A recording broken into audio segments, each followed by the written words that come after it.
America, bonjour, hi Canada. I'm Hugh Hewitt inside the Beltway live on this Thursday, May the 19th in the year of our Lord 2022. I'm Hugh Hewitt. Thank you for listening. Number one story on the top of most people's mind is the stock market. I'll come to it in a second, but let me update the Pennsylvania Senate race for you between Dr. Oz and Dave McCormick, who are locked in an ongoing battle that probably will not be resolved for 3 weeks. But if you're a McCormick fan, and I am, the news was good yesterday. I'll read you Jeff Rowe, who is Dave McCormick's chief consultant's tweet of 6 or 7 hours ago. At the end of last night, Dave was down 2,752 votes, meaning Tuesday night. Today, roughly 10,000 out of 33,000 absentee ballot votes were counted, and we, meaning the McCormick campaign, averaged a 10% victory, closing the gap by 1,509 votes. Dave is now only down 1,243 votes, with an estimated 20,000 GOP absentee votes left to count. Dave is going to win. You'd rather be Dave McCormick with those numbers and that trend line than you'd rather be Dr. Oz. And both Dwayne and I did the algebra. It's a ratio. And, of course, Dwayne got it right and I got it wrong. But when we compared notes, it looks like, if everything holds the same, that at the end of round one, there'll be a recount, mandatory recount. McCormick should win by 2,200 votes. I had him winning by 409 votes, and I had the wrong denominator. There are a couple of horseshoes in there that might come close, but not close enough. One is Lancaster County's all screwed up. Another is Allegheny County is not all absentee ballots are out. There they have 30-odd precincts that haven't been counted. But Allegheny County is Dave McCormick's home, so one would assume he's going to win those. But we'll know more tomorrow morning, and we'll know a lot more Monday, and then there will be a recount. Now, remember my rule from the book I wrote, bestseller, New York Times bestseller. If it's not close, they can't cheat. The bottom line, if a race is not within 1,000 votes, you can't win it on a recount. Can't be done. It's never been done. So if the math holds and McCormick is up 2,200, it'll be a very safe recount. People just don't make 4-digit errors given the number of tallies and retallies being done. And the McCormick people are very happy this morning or not. Other news. Vladimir Putin is weaponizing the world's food supplies. The Kremlin is believed to be dismantling infrastructure needed for food production and blockading ports that are vital in shipping cereals out of the country. Officials fear Russia has embarked on a deliberate policy of disrupting food supplies, sparking a global crisis, raising the prospect of starvation in developing countries. Look, that's Putin. He's an evil thug, as Dick Cheney said years ago. I looked into his eyes, I saw a KGB colonel. He does not care. He is a sociopath. And, a very effective sociopath, but a sociopath. If you say the Zodiac Killer was a pretty good killer, that doesn't make him a good man. Putin's just a good killer. And so he's decided to punish the world because, reports are he's dying, but nobody knows. Meanwhile, Turkey's Erdogan is blocking the quick accession of Sweden and Finland into NATO. He's done so probably as a negotiating point to get some anti-Erdogan people out of those countries. He attacked the Western allies for not respecting Ankara's sensitivity. There are 30 people in those two countries accused of terrorism-related charges in his country, and they're going to have to talk about that. Admiral Stavridis thought that would go away. International investors are dumping Chinese debt as fast as they can. People don't believe in it. That is really quite remarkable as well. Got another China story here. They've got, I missed this, the Financial Times headline is, U.S. stocks suffer worst day since the early months of the pandemic. Dow slides more than 1,100 points in worst day since 2020, and so on. The China story I was looking for is that the housing prices are falling in China. which is a sign that the average Chinese consumer believes their economy is in bad shape too. Moreover, a senior Chinese central banker is under investigation for corruption. Shock, shock, shock, Mr. Sun. Mr. Sun is apparently a bad guy. And Mr. Xi Jinping wants to be president for a third time, but his country's teetering on the brink of everything being wrong. Danny Danon, who was the UN special ambassador to the UN from Israel, has released a new book calling the Obama administration cowardly. That's not news. I just thought I'd emphasize that. The Washington Post has a story, House to vote on legislation aimed at curbing domestic terrorism. Once again, New York had a red flag law. It was not applied. The kid who killed in Buffalo, the white supremacist, he ought to have been on a do not sell list. I say enforce the laws we've got. If you can't do it in New York, what makes you think a House resolution will work? It won't. And COVID is coming back, but it's the less virulent sort. That's the good news. That's the rundown. I'll be right back. Morning, Glory, America. Bonjour. Hi, candidate Hugh Hewitt, live inside the Beltway. Some things always catch my eye, and when a Republican works with a Democrat, especially if that Democrat is Mazie Hirono of Hawaii, I wonder what's going on. But Senator Bill Hagerty of the great state of Tennessee joins me because he and Mazie have a mutual interest in the Pacific Island nations that we've long ignored, and they matter because of China. Good morning, Senator. Welcome back to the Hugh Hewitt Show. Hugh, it's always great to be on with you. Good morning to you. Can you explain a little bit to me what you and Senator Hirono are up to?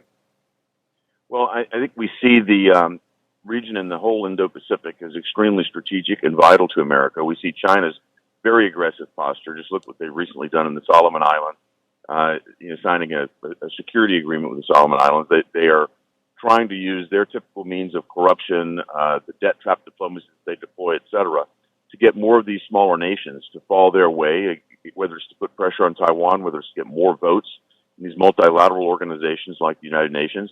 I think the United States needs to be more present, and we need to have more connectivity in that region.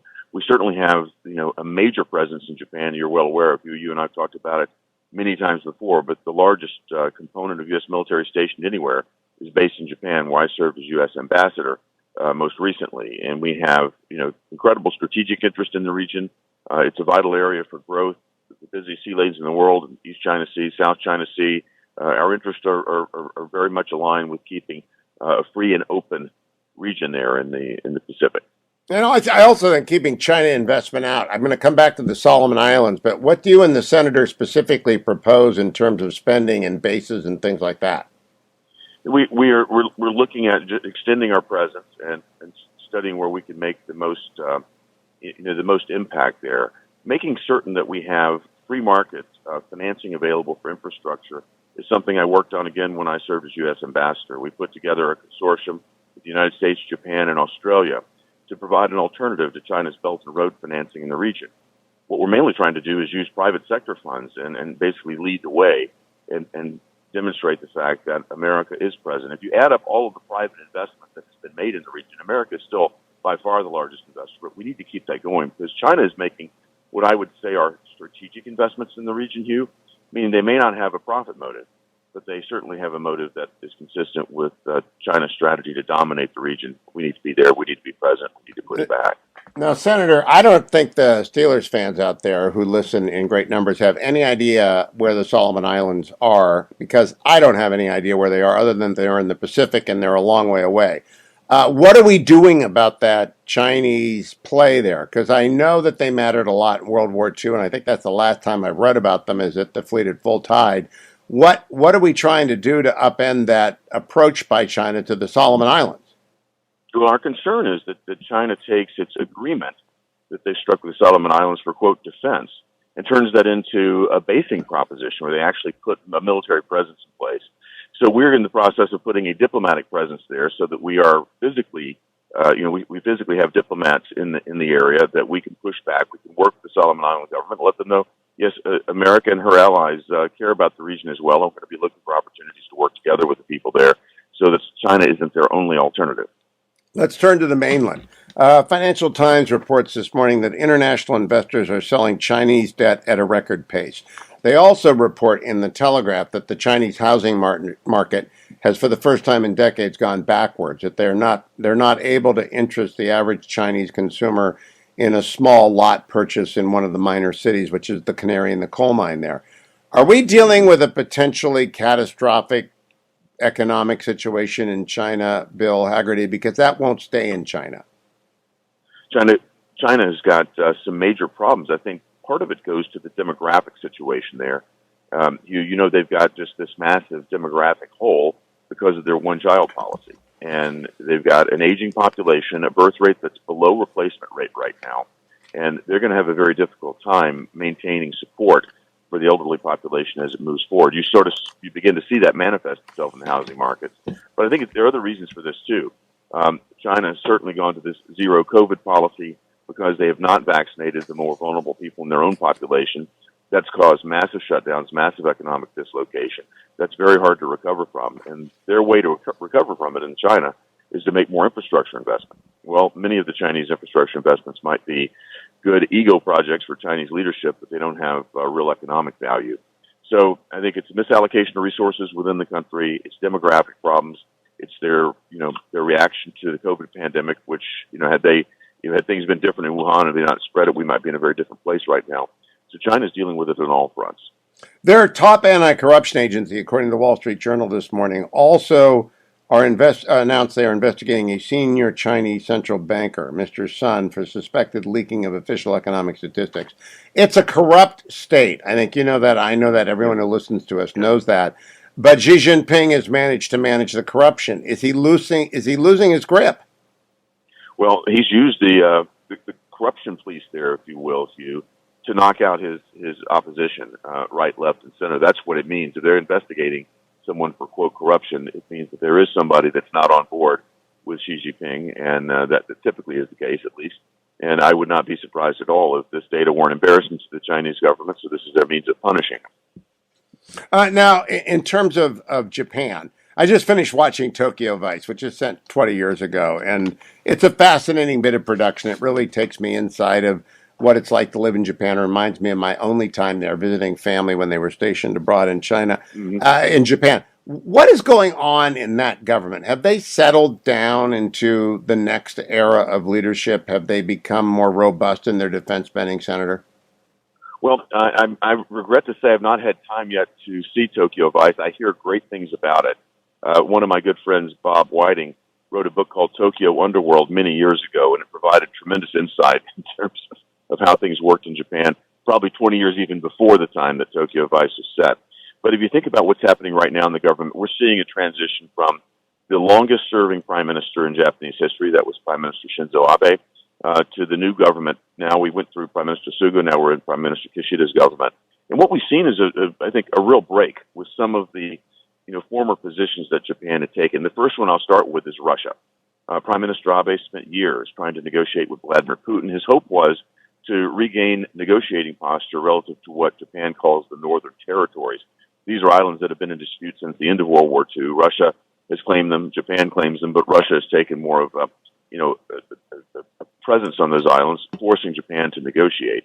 Putin always let Prime Minister Abe have a little bit of rope, but never would come to the table really in any serious fashion to negotiate about the islands. But Abe was always cautious not to take a position that would be counter to Russia's interest, so he could leave that option open. Prime Minister Kishida now has basically said, I know the Russians aren't going to be there at the table, and the right thing to do is to side with the rest of the world in terms of sanctioning Russia over Ukraine. So we saw Japan step up and do that. We saw Japan step up and say, we're going to significantly increase our defense budget. This is something that America's wanted to see. They're going to go from 1% of GDP to 2% of GDP. When I was in Japan just a few weeks ago, leading the first bipartisan congressional delegation there since the pandemic began, I emphasized this need not be just a procurement exercise. Use those funds to get more interoperable, get more coordinated with America, more training exercises. Let's make certain that we are fully leveraging everything that we have in America with what you can bring to the table in Japan, because together we're going to stand far stronger. And everyone I met with in Japan agreed that was the right posture. Now, Senator, I left it to the end because I want everyone to hear what a realist you are on foreign policy. You and I disagree on aid to Ukraine. You voted against the Ukraine package. I would have voted for it twice if they would have allowed me if I was in the United States Senate. Why did you do that? Well, we may not disagree on supporting Ukraine, but the magnitude of it, the timing of it, the fact that it didn't move through any sort of committee process, it's not checked. There are many aspects of it that I have difficulty with that are in the bill itself. Challenge that I have right now is this administration's desire to rush into situations overseas. We're jumping well ahead of our European partners here, putting 4x the amount of money up again that Europe has done at this point. And we're doing this at a time when we have massive problems at home. We've got an administration that will not do anything about our southern border, which I think is the greatest national security crisis we've faced right now, and that's all self-induced. We've had over 160 different nationalities apprehended coming across that border, trying to sneak across that border since Joe Biden took office. We've got massive inflation here at home. We've got shortages of critical food supplies in Tennessee. We've got children hospitalized because they can't get formula. And you've got a much simpler, more straightforward answer right in front of us. Joe Biden should stop the war on American energy. He should get us back into the energy business right away, send those signals to the capital markets, bring global energy prices down. That would defund Putin's war in the Ukraine, and it would also address inflation here. We presented with only one choice, which is throw $40 billion into it. There are much better choices that we can pursue, and that's the message I want to send back to the administration. If it comes back around, will you support it? We got 30 seconds, Senator. Not at this level. Not at this level, not this content of this process. We're going to have to disagree, Senator Bill Hagerty. That's a rare thing, but I'm glad you came on to talk about it. Bill Hagerty from Tennessee. Thank you, Senator. Coming right back. Welcome back, America. It's Hugh Hewitt. Meretz MK Rinaway Zoabi has quit the governing coalition in Israel, making it now a minority and no longer have 60 votes. I'm joined by Jim Talent, longtime observer of all things Israel and international. That's breaking news, Senator, so I wanted to bring it up to you. That is an unstable government in Israel. Any thoughts on this?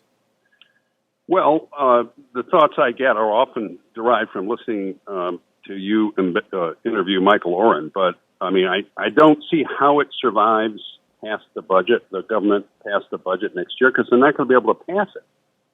And then the government will fall. So it was inherently unstable from the beginning because it was based on the idea that Bibi Netanyahu should not be prime minister. And other than that, the members of the coalition really have nothing in common. So when they actually try to govern, they're going to disagree all the time.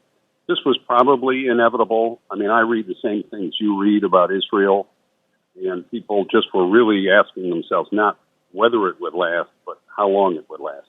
Yeah, the members of the coalition are begging this individual to come back. They're not going to come back after you get crushed for crossing the line twice.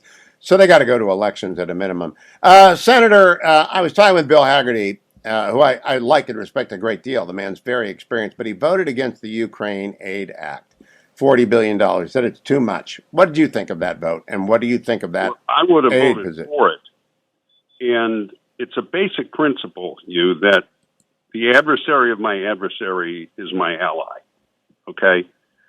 Vladimir Putin has made his government and his regime an adversary of the United States, constantly attacking us in the cyber world, going back to 96 with the Moonlight Maze attack that just looted our government agencies of all kinds of information.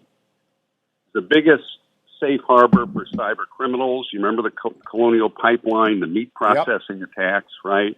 Yeah. It's engaged in constant cyber warfare and hybrid warfare against our Baltic allies, including military threats, overflights, threats on the high seas.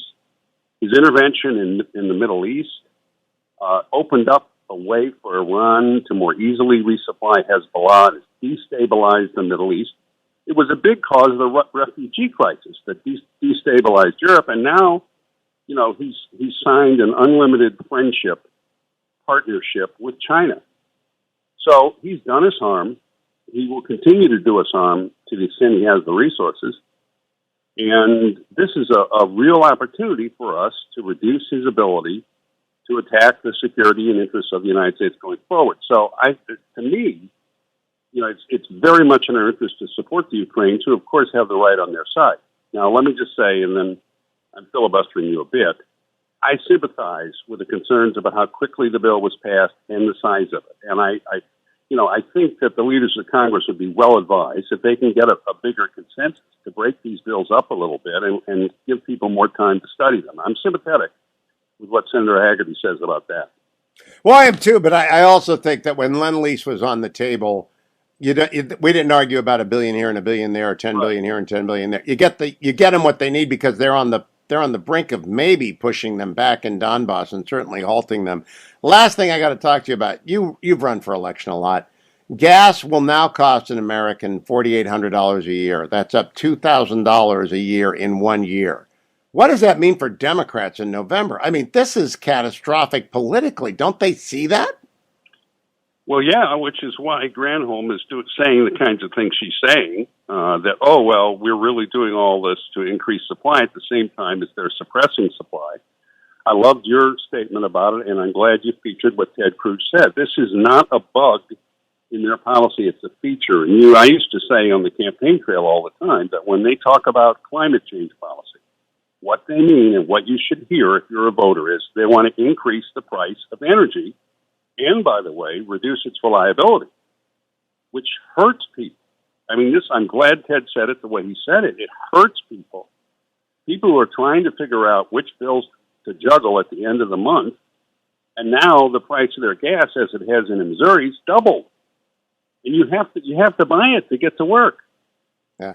Do you think, Senator, that the problem? My theory is that the problem, people who could okay more production have enough resilience in their budget that they can pay whatever it costs at the pump, so they don't understand. Do you agree with me on that? Well, I think part of it is that they're not connected, and I think a lot of it is it's when Tom Cotton talked about it in a different context. It's ideology. It's, in other words, they're committed to this. The one thing I would suggest is that you find that clip where Biden on the campaign trail promised the little girl he was going to get rid of fossil fuels. Yeah. I mean, this is their vision of the world, and they don't stop and think. It's what happens when you disconnect policy from people. What happens to people when you just get rid of fossil fuels or make them vastly more expensive? It's a big reason the price of food is up. And then the FDA shuts down a plant that makes baby formula, and you have to drive to 10 different stores to find the formula. Meanwhile, the gas is clicking away at $4.95 a gallon. It's just their unworldly self-absorption with the green energy. Jim Talent is with the Bipartisan Policy Center. He's always a welcome guest here. Follow him on Twitter at Jim Talent. Come back. I've got Kurt Winstead. General Winstead will be in Congress next year. We'll talk about him and what he intends to do on the next hour of the Hugh Hewitt Show. Morning, glory, America. Bonjour, hi, Canada. I'm Hugh Hewitt. Welcome to the Hugh Hewitt Show. General Kurt Winstead, retired from the Tennessee National Guard, joins me. He is running for Congress in Tennessee's 5th Congressional District, which this show covers. Good morning, General Winstead. Great to have you on. Hey, good morning, Hugh. Thanks for having me. I appreciate it. I want to give people the background. I was all Morgan Ortegas, but then your Central Committee tossed her off the ballot. I know you had no part in that, which is why I'm endorsing you and urging people to get behind you. Tell us a little bit about Kurt Winstead and why you decided to run for Congress. You're in the middle of a very excellent career. Well, I appreciate that. Last year, I retired from the National Guard. I still have a thriving law practice here in Nashville for 35 years. Grew up in Tennessee, eastern part of the state. Been living down here for, like I said, about 35 years, Middle Tennessee. Very involved in my community. Love being in the Guard. That was half my life. And when I retired last year, I was looking for some other things to get involved in the community with, just to give back to my community. I love it. Love Central Tennessee. Love my community. And when they were starting to draw the next 5th district, the new 5th district, I was approached by some friends and people that knew the district well, and they were encouraging me to look at it. And so I did, and I took a while to think about it, though. I didn't jump into it. This is a big ask. And but when I did decide to do it, when I did decide to get in it, and they drew the lines, and I was inside the lines, I knew I was going to get in 100%. And so that's to build me up. General, I love veterans. Can you tell us about your military experience, when you deployed, what your specialties were? Law practices are interesting to me, too, and we'll come back to that. But talk to us first about your military career. Yeah, sure. I joined the military when I was 30.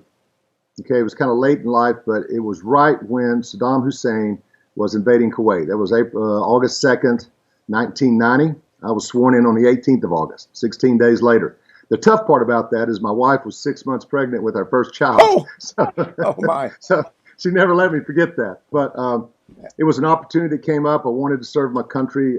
My parents were teachers and farmers. They weren't in the military, but it was just an opportunity I didn't want to miss. I really, felt that it was one of the greatest things I've ever had to do in my life was serve my country. So 30 years, about 4 or 5 months later, I retired. But I was a JAG officer. So I started as a JAG officer, and during the OIFO, Iraqi Freedom 3, I was deployed to Iraq at Talil Air Base there in Iraq, and served as the ranking JAG officer there, and also with an engineer brigade doing their legal work in the southern half, basically from Baghdad down on the engineer side of the we were building bridges and aqueducts and roads and stuff, the infrastructure for Iraq, and we were trying to get them to help us. So that was a big part of it.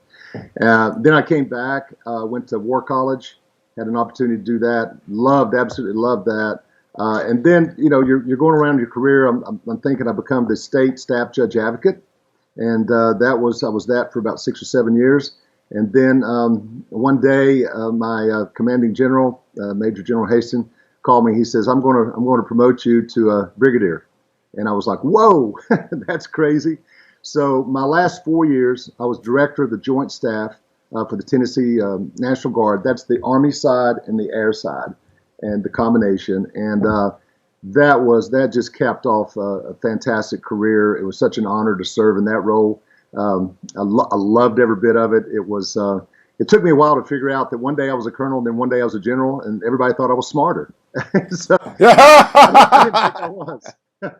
Now, General, I'm a civilian, so everything confuses me about everything. But I've got a son-in-law, and a nephew on active duty in the Navy. So I got to say, go Navy, beat Army. And I know you have to disagree with that, but nevertheless, tell us about go United States. Tell us about the 5th District and which part of it you have lived in and which part of it you don't know well. Mayor Cooper is an old friend of mine in Nashville. I'm real sorry his brother's going to lose a job, but he's lost his job, and now it's going to go it's going to be a red district. Tell us about it.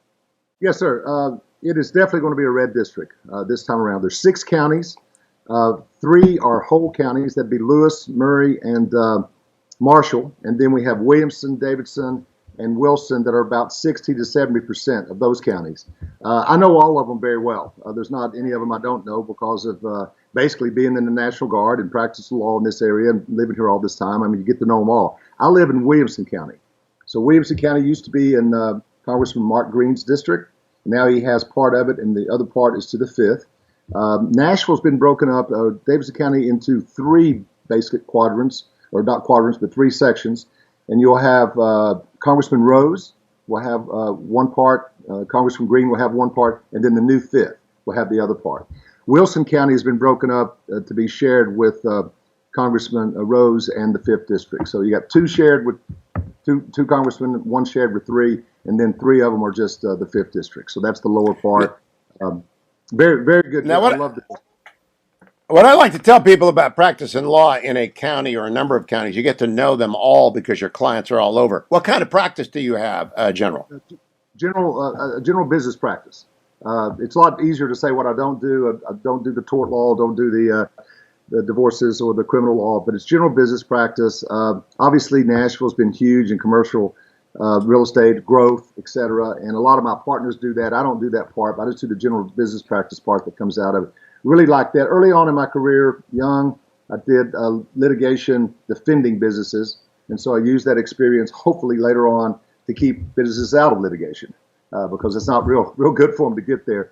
But most of my businesses are small businesses. Some of them are larger, but a lot of the businesses that do not have in-house counsel. So I could act as their in-house counsel, and that's been my probably the 2/3 of my career. You're describing the quintessential good lawyer to have if you're in a small town or a small city who knows everyone and can keep stuff from the courthouse because you don't want to go to the courthouse. Now, getting to Congress means winning an election. You got to raise money. How's that going? The website is Kurt with a U, Kurt Winstead, WINSTEAD.com.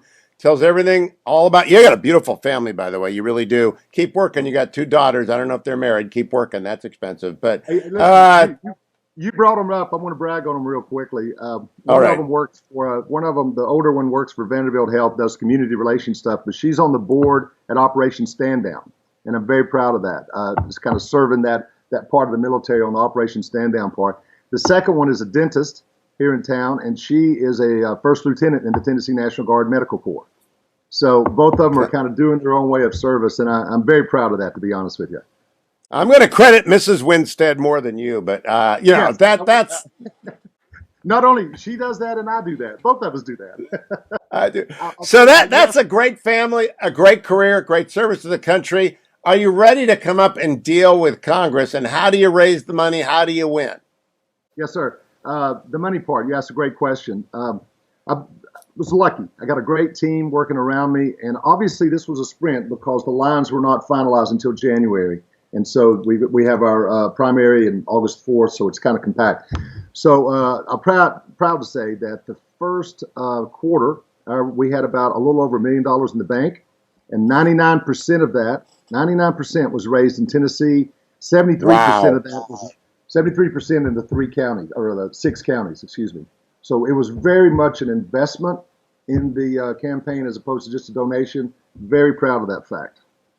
General, what I want to say is thank you for not doing the shenanigans. I know that other people did the shenanigans that threw out Morgan and Robbie and all those people. You were being an honorable guy. You were just going to win on your own. So I think a lot of people that were with them are going to be for you now. And so you're getting an infusion of additional attention and love because you didn't play that silly game. And we don't need that in D.C., right? We just need straightforward, straight talk. I think we'd get along better and get further out in front too. Be better for our Yeah. future. I really do believe that. There's no, life's too short to play those games. So tell me what you want. What's your number one objective when you win this? What do you want to get done? Because you'll be there 20 years. That'll be a safe district through a couple of redistricting. Go ahead. I mean, obviously there's a lot of issues out there, inflation, gas prices and all that, and those are high on my list. My highest though probably is national security, and that's a big umbrella. That covers a lot of things. I mean, you could start at the southern border. That's national security for us. You can start with everything that's going on in Ukraine right now is affecting our food supply, our logistics, everything around the world. We're so interconnected. So the national security part for me is the biggest, and it's one part that I know a lot about just through my experience. But all of it's interconnected. And we get that straightened out, I think it will affect our the border issues that we're having right now, and also the inflation issues and gas price. I mean, everything will start coming together a little more. So I think that's my main concentration. And also, every time I want to take care of our veterans. I mean, those are the ones that General, stand on their shoulders. thank you so much for saying that. General Kurt Winstead, keep coming back. His website again is Kurt with a U, Kurt Winstead, Winstead. General is going to be the next congressman from 5th District in Tennessee. We appreciate you joining us, General. Keep coming back. I'll be right back, America. Stay tuned to the Hugh Hewitt Show. Welcome back, America. Reminder, 2,000 Mules opening in theaters across the United States this weekend as it continues to stun people with how many people want to go and see 2,000 Mules. Salem Media, executive producer of 2,000 Mules. You can also watch it at salemnow.com. Salem used to be a California company. It's not anymore. It's a Texas company now. And lots of people have left California for Texas and Florida because California's fallen apart. One person who stayed is Lanhee Chen. Lanhee and I used to be colleagues on the Salem editorial board, but when Lanhee decided to hang up the hat of editorial and public policy whiz to run for office as controller of California, he left the editorial board. He is in the trenches. He is trying to save California. Lanhee Chen, welcome. I have to begin with the Poynter Institute headline, the staggering $163 billion in pandemic, unemployment, waste, and fraud. That is a staggering amount of money. I'm sure California is responsible for at least 10% of that. Unfortunately, Hugh, it is. California is actually responsible for anywhere between $20 to $30 billion of unemployment insurance fraud. And unfortunately, it's one of those things where when you look at what happened, it was an entirely preventable fraud. Now, certainly in California, I don't know about elsewhere, but in California, it was entirely preventable. And a lot of it had to do with, frankly, boneheaded decisions during the start of the pandemic, but also just a lack of willingness to make the kinds of changes in our state that are needed in order to protect taxpayers. And it comes down to basic technological, basic systems changes. We had an unemployment insurance fraud that happened because the state was literally sending unemployment insurance checks to people in prison, people on death row, people in China, in Russia. The money went all across the world, and the last place that it needed to go, which is to Californians who actually needed these benefits, unfortunately, those are the folks who didn't get these benefits. So it's a major travesty. It's one that people refuse to talk about time and again, and it's something that we have to get fixed. Lanhee, you're one of the most respected public policy intellectuals and lawyers in the Republican Party and have been for 2.5 decades. You teach at Stanford Law. You're at the Hoover Institution. The first question out of the box, and your website is lanheechen.com. I think I got that right, and your Twitter handle is Lanhee Chen. Why would you leave a comfortable, wonderful job guiding policy to try and become the controller of a failing state? Yeah, well, I think, Hugh, the short answer is the only way that we can have impact in terms of actually making a difference and improving the situation in California is to be willing to jump in and to be willing to try and get some of these changes that we've talked about, some of the ways that we can make state government work better for people, and actually go in and try and change the system. And that's what I'm trying to do, running for state controller. It is the chief financial officer of the state of California. It's the person who's supposed to give taxpayers accountability for every single dollar this state spends. And there was only so much longer, Hugh, I could kind of sit and say, all right, look, here's good public policy. I'm going to write about it. I'm going to try and convince other people to do it. At some point, you have to kind of say, you know what, I'm going to toss my hat in the ring and try and figure out how do we make this state better. I grew up in California. I've spent a lot of time here over my life. I've lived here for the last 9 years since moving back here with my wife and our family from the East Coast. And I see just how much of a management disaster this state is.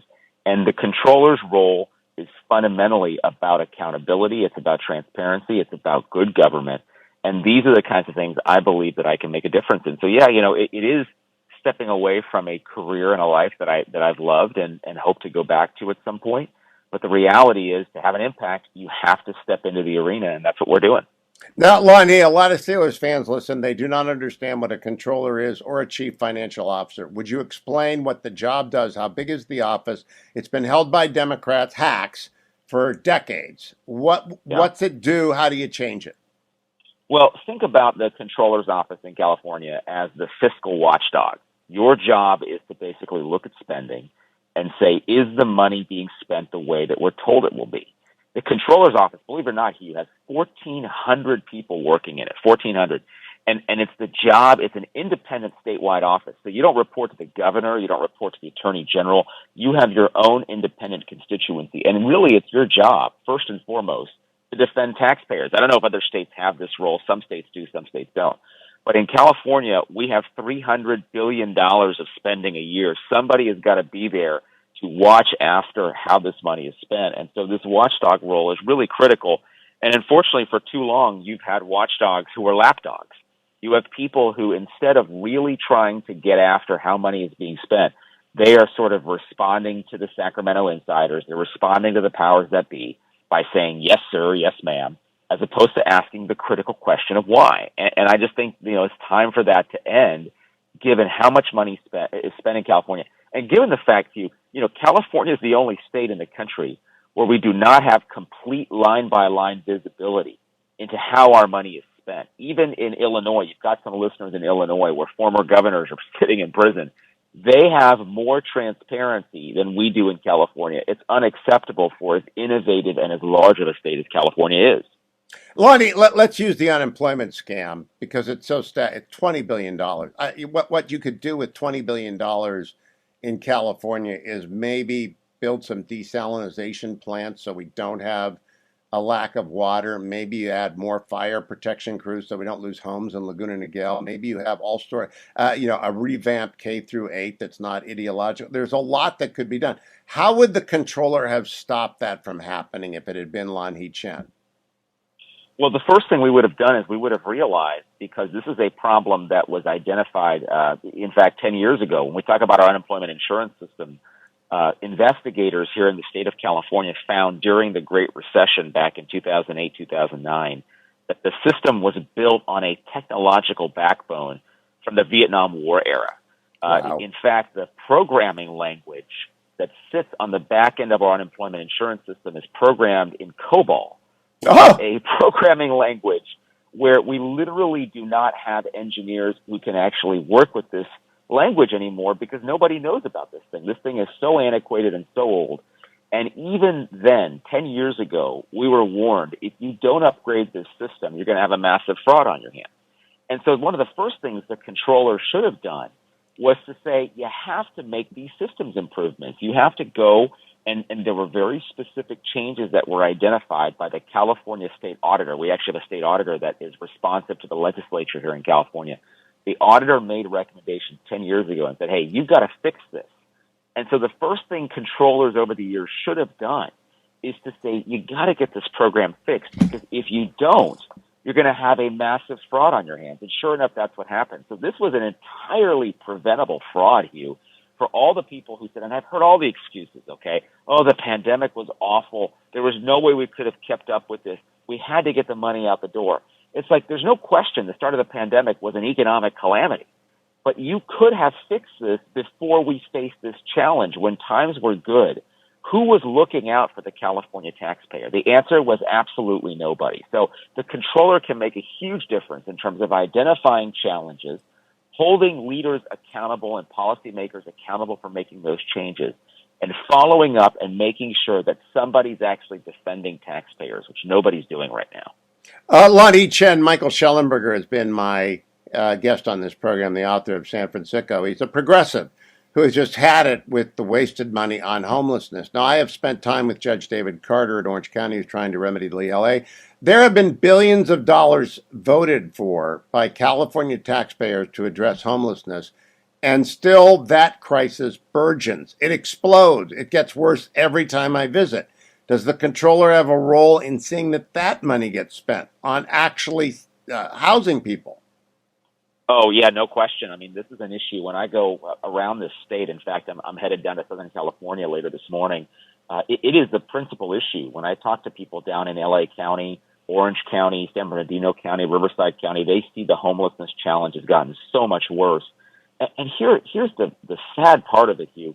The state of California has allocated over $20 billion to homelessness over the last couple of years. And in the city of Los Angeles, as an example, there is one program that has spent $800,000 per homeless individual, per unhoused individual, to try and house them. And the program, the evidence in terms of the reality of how well the program is done is there for everybody to see. You look on the street, $800,000 per homeless person.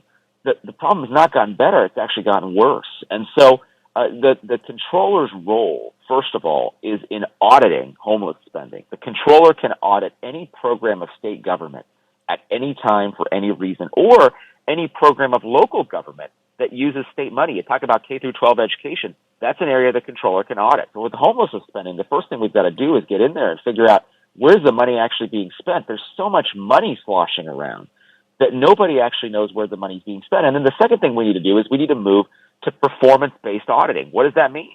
We need to look at each program and say, how well is this program doing? Let's assess it against what the stated goals of the program were, so that taxpayers know, are we getting a good deal or a bad deal? In the case of homelessness, Hugh, this is a human tragedy. It's not about fiscal policy. It is. I mean, I guess at some level it is. But it's about, what are we doing to help people who actually need help? Are we providing them with the behavioral and mental health interventions necessary? Are we really thinking about how it is we get them off the streets, as opposed to just saying, hey, let's put up housing and worry about this challenge later? So we've got a bunch of things in California we could be doing better, but the reality is nobody is actually looking after whether this money is being spent or whether we're just sending good money after bad. Lanhee Chen is running for controller in California. I have a two-part final question, Lanhee. We got about a minute and a half. First of all, it's an open primary. You got to get to the final two on June 6th. Ballots are already in people's possession. How does a center-right conservative get to the final two? Number two, 1,400 employees. Will they follow after years of inactivity? Can you mobilize them? Can you energize them? Can you lead 1,400 career California bureaucrats to get going? Hugh, I believe we can. I think there's some good people working in the controller's office. We've got a lot of people who have specialty in audit, who understand how to oversee programs. It's about good leadership. It's about strong leadership, and that's what I intend to provide. So, yeah, I do think we can get there. And I also think we can work with the private sector. Public-private partnerships work in California. We haven't seen that as much, but we're going to do that, and we're going to bring that to the fore. In terms of how we win this thing, look, the primary looks very good for me, Hugh. I think I'm going to be in that top two. I'm the only Republican running against four Democrats who divide the field, have regional constituencies, and are all, frankly, out of touch with California. They're more focused on social justice values in the controller's office than competence in the controller's office. And I think Californians now want competence. So for those of your listeners who are in California, I ask you to support me, return your ballot, go to my website. Hugh mentioned it earlier. We can also go to our website at Chen for California, CHENFOR, California.com. Take a look at what we're trying to do. And if you're interested in helping out, please do. Volunteer for the campaign. We've got a good final stretch here. But I'm confident that voters in California want change. They want an outsider to come in and bring accountability and transparency to California. And that's why I think we're going to be in that top two, and we're going to be very competitive. And I think we're going to win in November, Hugh. I think we're going to win the first statewide seat in California in 15 years. But I need your listeners' help to do it. So hop on the website and join us. Chen for California. Lanhee, keep coming back. Votes are already on people's kitchen tables. Fill them out. Lanhee, Chen for Controller, Chen for California. Thanks, Lanhee. Thanks all of you as well who are supporting ReliefFactor.com. I took it twice today because of the spill on Saturday that I've told you about at length. And I'm feeling better because ReliefFactor.com does indeed work. I can't take NSAIDs. There are a lot of you out there like me who cannot take Aleve, who cannot take Advil, and their doctors have told them for years you can't do it. And so the only anti-inflammatories I can use, especially with this kind of an injury, is nature's anti-inflammatory. So I encourage you to do that. Go and get your ReliefFactor.com. Icarian and curcumin, resveratrol, and omega. Those four natural anti-inflammatories are right there for you. Go and get them. Give it a 3-week trial. I'm taking them 2 times a day. Normally it's 1 time a day. Come back for the final segment of the Hugh Hewitt Show.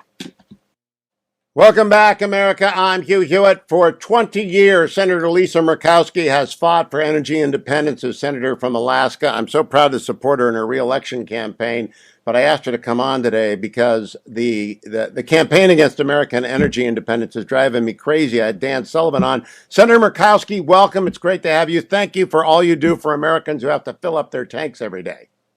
Well, thanks, Hugh. Good to be on the show. You know, when you think about where we are as a country right now, this, I think, is day number 9 across the country for the highest average gas prices ever that people have seen. You know, this is not some blip out there that is going to go away tomorrow. We're dealing with policies that this administration has put in place that are forcing Americans into this position where they're really having to choose as to whether or not they fill up the car, whether they're able to fill up their fishing boat to go out and provide for their families, or whether they're gonna try to stay warm. This is an awful place, and it's brought about by an administration that just has had no foresight when it comes to a coherent energy policy. Senator Sullivan calls it a war on Alaska. Can you explain, Senator Murkowski, what the administration could do in Alaska to help you and other Alaskans bring more energy to the lower 48? Because I think there's a lot they could do. Well, the first thing that they have to do is they have to stop shutting down our opportunities to produce. We have the resources, whether it's the oil, the gas, the mineral potential. We have the resources, but as a state that has a great deal of federal land, we basically have to go back to the landlord there for permission, and they have shut the door on every opportunity. And this is not just an opportunity for Alaskans to be more energy independent, but this helps the whole country. And quite honestly, our production can help the world as we're all looking to more secure supplies of energy and what energy security really means.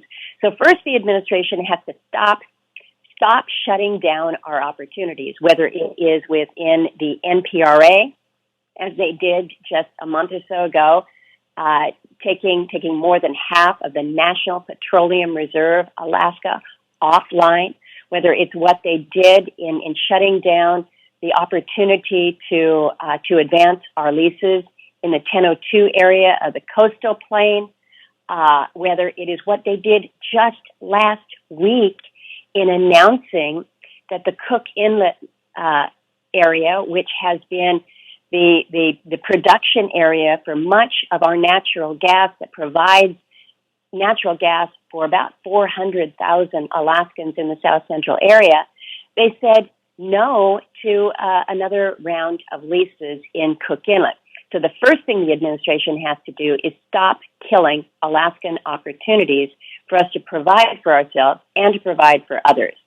You know, I said yesterday we had a press conference on energy prices and what this is meaning across the country.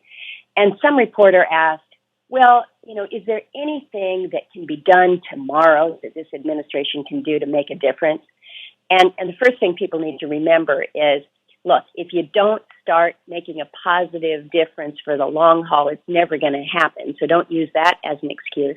But also, if the president were to get in front of a microphone today and say, you know what, given what has happened with unprecedented prices around the country, given the fact that that Russia is at war in Ukraine, that we have seen these supply chain disruptions, that we have seen just how critical energy independence is for not only the United States but other places, we need to do more domestically to produce our own here. If the president were to say that, if he were to suggest that maybe they have missed the mark on an energy policy when it comes to not only energy security but national security, that sends a signal to the markets that can produce impact right away.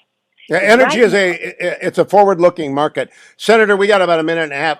I know you win easily. I know Alaska loves you, but it's the craziest system I know of for voting. I don't even want you to explain it. Just how do people help you in your campaign to reelect? Because we can't lose one of the Senate's most wise voices on energy production. Well, your words are kind, Hugh, and I appreciate that. We need Alaskans to engage in this campaign. It will be a different format with our ranked choice, and so it will be new, it will be different, but at the end of the day, what we need to do is make sure that experience returns to the Senate, someone who can deliver on Alaska's issues and priorities, and one who is focused first and foremost on the strength of our country. So it's going to be a long campaign, but we're looking forward to it. Keep coming back. Lisa for Alaska is her Twitter handle.